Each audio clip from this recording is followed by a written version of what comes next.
Are you currently going through a divorce and in your internet research keep coming across a term CDFA? Are you wondering what the heck that is? Well, today we're actually going to talk about what is a Certified Divorce Financial Analyst and its role in the divorce process.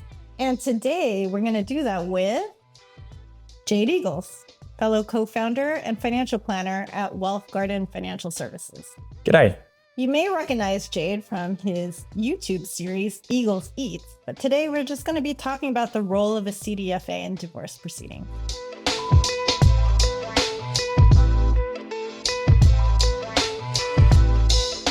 So think of the CDFA as a number cruncher. A human calculator. Well, that's what they are. They're a human calculator, yeah? This is true. Yeah. And that's not what a lawyer is. They are definitely not. Right. So a lawyer is the legal expert and the CDFA is the money expert. Correct. And they're two separate roles. Right. Two different specialties. Right. And I think when both of us went through our respective divorces, we expected the lawyer to be the money expert also. I would definitely agree on that, yeah. And I think we found that they absolutely were not. Sorely mistaken. Yes. Yeah. And that's not their fault. No. Not their fault. But we do see that coming up a number of times, time and time again, where I think someone goes into a divorce thinking that they're getting that expert advice from an attorney on all matters, and then they get misinformed. Right. Because the lawyer is there for the legal aspect to get people legally divorced. They went to law school. That's right. Legal school. Right. So I would say, just to summarize, right, a lawyer knows just enough about the financials to talk about it and review it, but really they're there to deep dive on the legal aspects, whereas the CDFA knows just enough about divorce law to talk about it, but can deep dive on the money part. So that's why one can't replace the other. It's more about working as a team and making sure that you as a person getting divorced can build that team that represents you. They're there to complement each other and I guess give you, to build out your professional team when you're going through that divorce proceeding there. It's about creating that team. So whether it's a CDFA and an attorney or the CDFA working with a mediator and a couple, CDFAs can have multiple capacities. Sometimes they can work for the couple together to come up with a settlement that both sides can agree on. Like a neutral part, playing that neutral role. Right. While other times they can work for one spouse. Yeah. And then both spouses have their own CDFAs. Potentially, yeah. Have their own CDFAs and potentially their own attorney or consulting attorney. So we were actually speaking with a mediator that we know pretty well. And he said he invites the non-CFO spouse sometimes to hire a CDFA, or he encourages them to hire one if he feels like the non-CFO spouse isn't at a level playing field, I guess, or at the same level of comprehension as their spouse. And he wants to make sure that that person is well represented and has a good comprehension of what's going on. Yeah, I think he even was talking about, he might even say that he can't continue to work with them until the non-CFO spouse, for example, gets I guess better educated and better represented there, just so they're not being taken advantage of there. But what is a non-CFO spouse? Maybe we should back up. Yeah. So we've spoken about it on our podcast beforehand, but I think in short, it's a good way to think about when we say a non-CFO spouse is maybe there's going to maybe be one partner who isn't maybe involved in the nitty-gritty of the finances there. Usually there's one person that's paying all the bills or managing the investments and the assets. And maybe one person is, blissfully unaware, right? Maybe on purpose, maybe not on purpose, but usually someone is more educated and comfortable with the finances than the other person. I also see an argument for, the CFO spouse to also have involvement and input from working with the CDFA. And I say that because, we're both in the financial services industry ourselves. We have both gone through our own separate divorces there.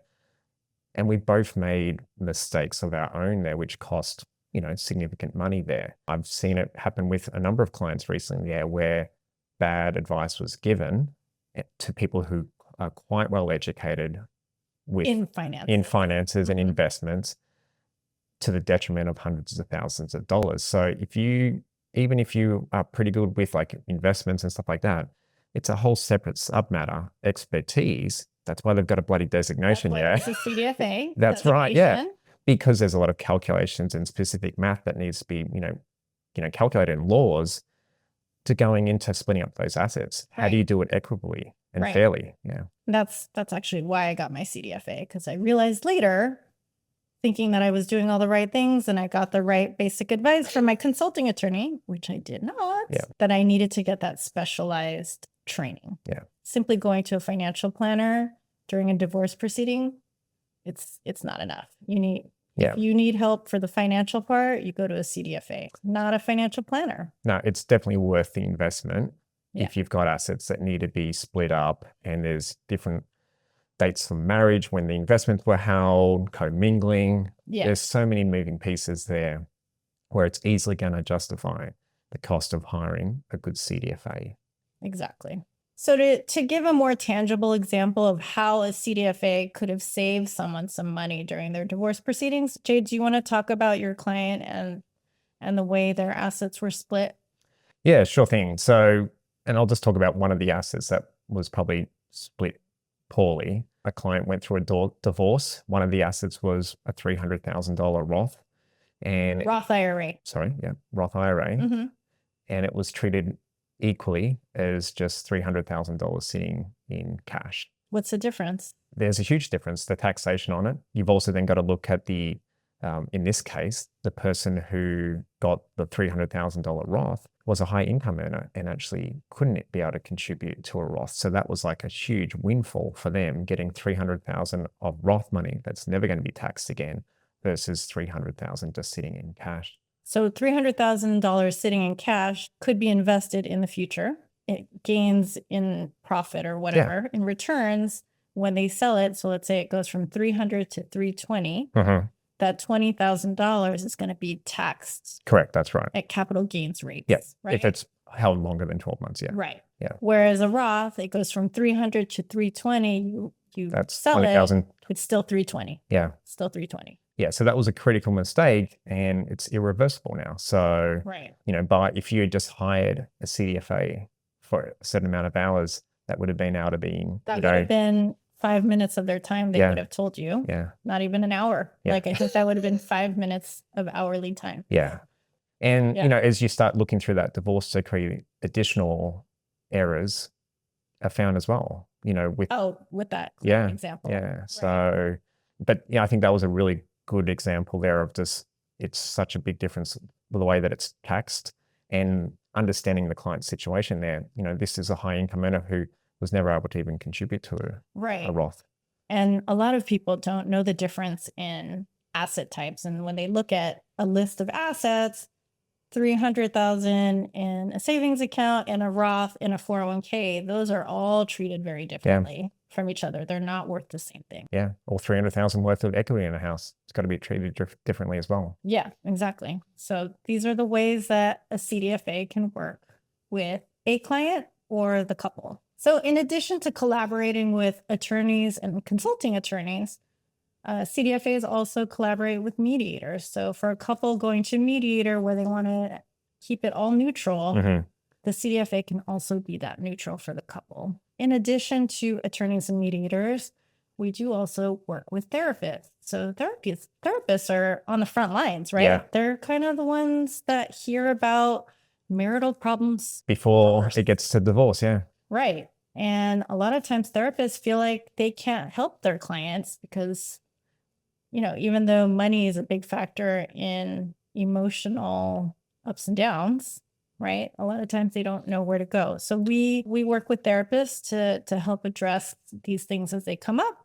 And at the same time, when we have clients coming to us for our help and we find that they don't have a therapist, we try to refer them out because when we're dealing with numbers, we want our clients to be as level-headed as possible. And emotions, yeah. And as logical as possible so that, emotions are so important. 95% of the divorce is emotional, but we want that dealt with separately from the money, right? To make good financial. Yeah, you need to be talking to someone who's, I think sometimes we joke that we're sometimes an unofficial therapist, but I'm probably not going to be the right therapist that you need. You should actually probably be paying someone. Once again, invest in yourself, invest in your future, and it doesn't have to be a long-term thing. Like, they're going to help get you through this process together. They're just another piece of the puzzle, just like a CDFA. Well, I hope that was helpful. We talked a bit about what a CDFA is, or Certified Divorce Financial Analyst, and its role in divorce proceedings. If you have any questions for Jade or me, or just want to talk about this video, please reach out to us at our website, coveryourassetsdivorce.com, and send us a message. We also have a podcast called Cover Your Assets, where Jade and I talk about divorce financial planning. You can find us on YouTube, so subscribe to our channel, and you can also listen to the podcast on Spotify and Apple. But Jade, do you want to talk about Eagles Eats for a second? Yeah, absolutely, Joe. On the show, I'll be bringing dishes from down under up to your door. And I'll also be doing a little bit of financial education along the way. I hope you enjoyed this video, and we'll see you next time.